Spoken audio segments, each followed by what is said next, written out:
Love failure பார்த்துருக்கீங்களா? Happy or sad? Sad. நான் எல்லாத்த பற்றிலாம் பேச விரும்பல. துரோகம் அப்படிங்கிற விஷயத்த என்னைய மாதிரி அனுபவிக்கப்பட்ட பசங்க பொண்ணுங்களுக்காக தான் இந்த ஒரு வீடியோ. உங்களுக்கு தெரிஞ்சவங்க யாராவது இந்த துரோகத்தை அனுபவிச்சிருக்காங்கன்னா அவங்களுக்கு இந்த வீடியோ ஷேர் பண்ணுங்கள், அவங்களுக்கு யூஸ்ஃபுல்லாக இருக்கும். எனக்குன்னு யாரும் இல்லை.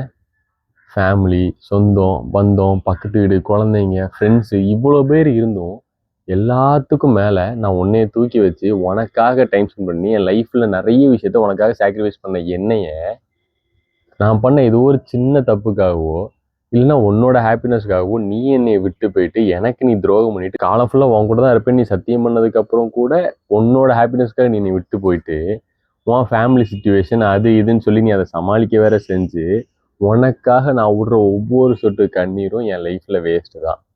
அப்புறம் தான் யோசிச்சு பார்த்தேன், எனக்கு என்ன ஹாப்பினஸ் இங்கே இல்லை? உன்னை லவ் பண்ண காலத்துலேருந்து நீ தான் என்னோட ஹாப்பினஸ்ன்னு சொல்லி மற்ற ஹாப்பினஸை நான் சாக்ரிஃபைஸ் பண்ணேன். அதனால எனக்கு வேற எதுவுமே என் கண்ணுக்கு தெரியல.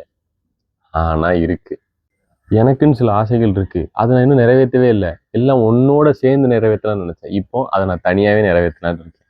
நம்மளோட தேவைகளுக்காக சில விஷயங்கள் நம்ம பண்ணும் போதும் ஒவ்வொரு விஷயத்துலையும் ஹாப்பினஸ் இங்கே கிடச்சிக்கிட்டு தான் இருக்கும்.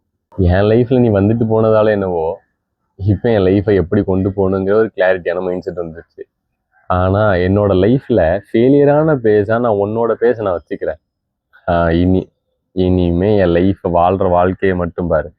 எங்கே காசு தேவைப்படுதோ காசு சம்பாதிச்சு அது எனக்கு என்ன தோணுதோ எனக்கு பிடிச்ச மாதிரி நான் பண்ணிட்டு போய்கிட்டே இருப்பேன். யாருக்கிட்டையும் கேட்க தேவையில்லை, எதை பற்றி யோசிக்கவே தேவையில்லை. ஹாப்பினஸ்க்காக மட்டுமே வாழ போகிற வாழ்க்கையை நீ ஒரு நாள் பார்ப்ப.